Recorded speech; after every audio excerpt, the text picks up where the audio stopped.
Side खबरों के लिए सब्सक्राइब करें फ्लेम मीडिया और उसके बाद बेल आइकन को प्रेस करें ताकि सबसे पहले आपको मिले एक्सक्लूसिव खबरें।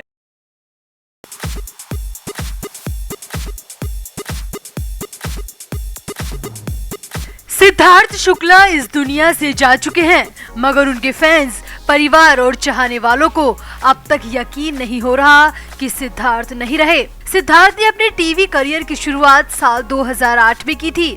तब से अब तक सिद्धार्थ ने एक से बढ़कर एक शो में काम किया और अपनी एक्टिंग से हर किसी को प्रभावित किया। सिद्धार्थ टीवी जगत को अपना परिवार समझते थे और सिड के साथ जिसने एक बार भी काम किया वो सिद्धार्थ की सोच समझ, बौद्धिकता और विचारों से प्रभावित हुए बिना नहीं रह पाया। क्योंकि भले ही सिद्धार्थ बाहर से थोड़े जिद्दी और गुस्सैल किस्म के थे, मगर अंदर से उतने ही नरम दिल और सबके बारे में सोचने वाले व्यक्ति थे। अब सिद्धार्थ ने अपने करियर की शुरुआत साल 2008 में बाबुल का आंगन छूटे ना धारावाहिक से की थी, जिसमें उनके साथ एक्ट्रेस आस्था चौधरी नजर आई थी। अब हैरानी की बात देखिए कि सिद्धार्थ ने अपनी मौत से ठीक पहले इसी एक्ट्रेस से बात की थी और वो भी अचानक। अब सिद्धार्थ के जाने के बाद आस्था ने इस बात का खुलासा किया है। एक्ट्रेस आस्था चौधरी का कहना है कि सिद्धार्थ ने मुझसे बहुत कुछ कहा था। उस वक्त मैंने सिड की बातों को मजाक समझा, मगर अब समझ में आ रहा है कि सिद्धार्थ ने आखिर क्यों कहा था कि उसे बहुत डर लगने लगा है। तो आस्था चौधरी से सिद्धार्थ की और क्या बातचीत हुई, क्यों सिड ने कहा था कि उन्हें बहुत डर लगता है, आपको बताते हैं सब। आप भी वीडियो को शेयर करें और कमेंट भी करें। तो आस्था चौधरी सिद्धार्थ शुक्ला के साथ काम करने वाली पहली टीवी एक्ट्रेस है। दोनों के बीच काफी अच्छी दोस्ती थी। आस्था और सिद्धार्थ के करियर का संघर्ष लगभग एक जैसा रहा। दोनों ने एक ही जगह से अभिनय सीखा और फिर एक ही सीरियल से दोनों के करियर की शुरुआत हुई। यहाँ आपको बता दें कि आस्था चौधरी और सिद्धार्थ शुक्ला साल 2008 में आए शो बाबुल का आंगन छूटे ना में नजर आए थे। अब हैरानी की बात देखिए कि सिद्धार्थ ने अपनी मौत से ठीक 15 दिन पहले आस्था को अचानक कॉल किया था। जी हाँ, सिद्धार्थ ने आस्था को फोन किया था और आस्था से काफी देर तक बातचीत भी की थी। आस्था ने अब इस बात का खुलासा किया है। आस्था का कहना है 17 अगस्त को रात को करीब 11 बजे मेरे फोन पर सिद्धार्थ का कॉल आया और मुझे बहुत खुशी हुई थी कि खुद सिड ने मुझे कॉल किया। क्योंकि मेरी एंगेजमेंट होने वाली थी तो मुझे लगा कि शायद सिद्धार्थ ने मुझे बधाई देने के लिए फोन किया है, मगर फिर बातों बातों में पता चला कि सिद्धार्थ को मेरी सगाई के बारे में कुछ भी पता नहीं था। फिर मैंने ही उसे बताया कि 10 सितंबर को गणेश चतुर्थी के दिन वो एंगेजमेंट करने जा रही है और उसे इस फंक्शन में आना होगा। आस्था चौधरी ने कहा कि सिद्धार्थ ने सगाई की बात पर इतना ही कहा कि यार मैं तो नहीं आ पाऊंगा। आस्था का कहना है कि मैं उससे लड़ी भी कि वो ऐसे कैसे सीधे सीधे कह सकता है कि वो नहीं आएगा। आस्था ने आगे कहा सिद्धार्थ बार बार एक ही बात कह रहा था कि पता नहीं आजकल क्यों मुझे बहुत डर लगता है, ऐसा लग रहा है कि जैसे मैं अकेला हूँ और मेरे आसपास कोई नहीं है। आस्था ने बताया कि मैंने उसे समझाया कि कोरोना काल में हर किसी के अंदर डर समा गया है, तू अपना ध्यान रखा कर और शूटिंग के लिए भी सेट में दूर दूर ही रहा कर। आस्था का कहना है कि सिद्धार्थ से मेरी साल में एक आधा बार बात होती थी, कभी मैसेज पर तो कभी कॉल पर, वो भी बहुत कम टाइम के लिए, क्योंकि सिद्धार्थ दूसरी तरफ से सिर्फ हाँ या ना में बात करता था, कोई बात अपनी तरफ से करता ही नहीं था। लेकिन उस दिन सिद्धार्थ बहुत अलग था और सिद्धार्थ ने मुझसे काफी कुछ कहा। आस्था का कहना है कि काफी देर बात होने के बाद में मैंने सिद्धार्थ को कहा कि अब तू सो जा, रात बहुत हो गई। तो उसने कहा कि यार डर लगता है कि कहीं सो गया तो सोता ही ना रह जाऊं।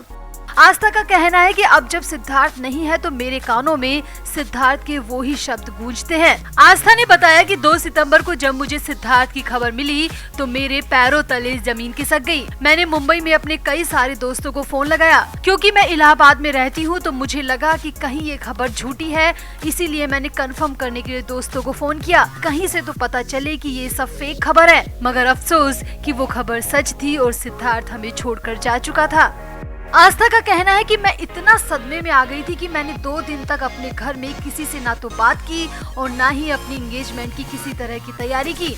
आस्था का कहना है कि मेरा परिवार बहुत बड़ा फंक्शन करने की तैयारी कर रहा था, मगर सिद्धार्थ की खबर के बाद मेरा मन इतना खट्टा हो गया कि मेरे कहने पर सिर्फ घर वालों की मौजूदगी में सगाई की रस्म को अदा कर दिया गया। आस्था का कहना है कि सिद्धार्थ का मुझे कॉल आया, उसने इतना कुछ कहा मगर मैं उसकी बातों को समझ ही नहीं पाई और मैं सिर्फ उसकी बातों को मजाक समझती रही। अब मुझे इतना अफसोस हो रहा है कि काश मैं समय को पीछे ले जा सकती और सिद्धार्थ से ढेर सारी बातें करती। अब ये सब आस्था ने एक न्यूज वेबसाइट को दिए इंटरव्यू में कहा है, मगर इसमें एक बात गौर करने वाली है कि आखिर सिद्धार्थ ऐसा क्यों कह रहे थे कि उन्हें बहुत डर लग रहा है। आखिर सिद्धार्थ को किस बात का डर लग रहा था? या तो सिड को अपनी मौत का आभास हो गया था, या कहीं ऐसी कोई बात तो नहीं है जो अब तक बाहर नहीं आ पाई और वो ही बात सिद्धार्थ के डर की असल वजह हो। क्योंकि बॉलीवुड में बहुत कुछ ऐसा होता आया है जो कि शक की गुंजाइश पैदा करता है। तो आपको क्या लगता है, आखिर क्या थी सिड की डर की वजह? आप भी कमेंट करें और वीडियो को भी शेयर करें। तो सिद्धार्थ के परिवार में भले ही उनकी मां है, मगर सिद्धार्थ का पैटर्नल और मैटरनल परिवार काफी बड़ा है। सिद्धार्थ के कई सारे कजिन्स भी हैं और एक कजिन तो सेम इंडस्ट्री में ही है। हो सकता है कि आप सब आदित्य शुक्ला के नाम से वाकिफ भी हो। आदित्य शुक्ला एकता कपूर की गंदी बात के 5वें भाग में नजर आ चुके हैं। इसके अलावा भी आदित्य कई प्रोजेक्ट्स में नजर आ चुके हैं। आदित्य की इंस्टाग्राम पर भी तकरीबन 26,000 की फैन फॉलोइंग है।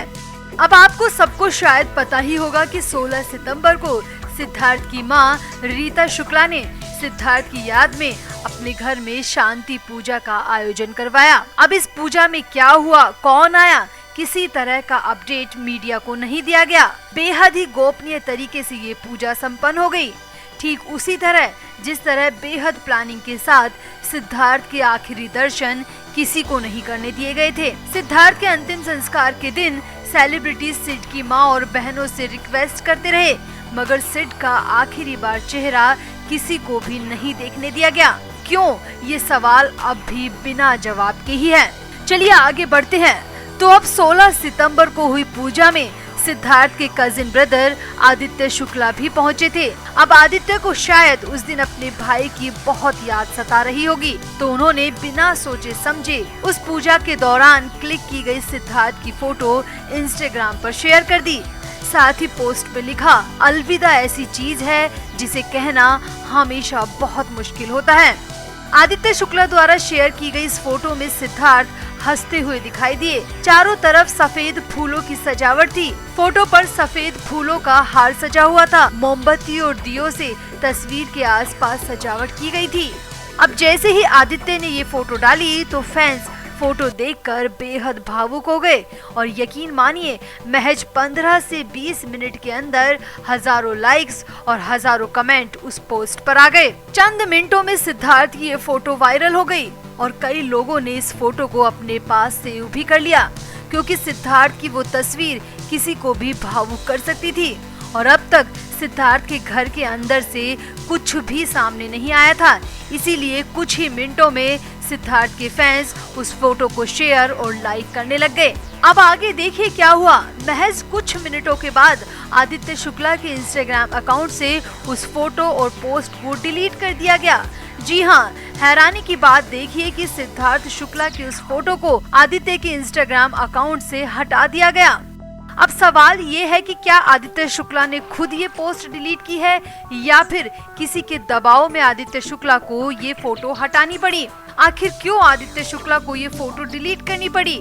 फोटो में सिद्धार्थ और फूलों की सजावट के अलावा कुछ भी नजर नहीं आ रहा था। न ही आदित्य ने पोस्ट में ऐसा कोई कैप्शन लिखा जिससे किसी को कोई आपत्ति हो। पता नहीं फिर भी आदित्य को सिद्धार्थ की वो फोटो क्यों डिलीट करनी पड़ी।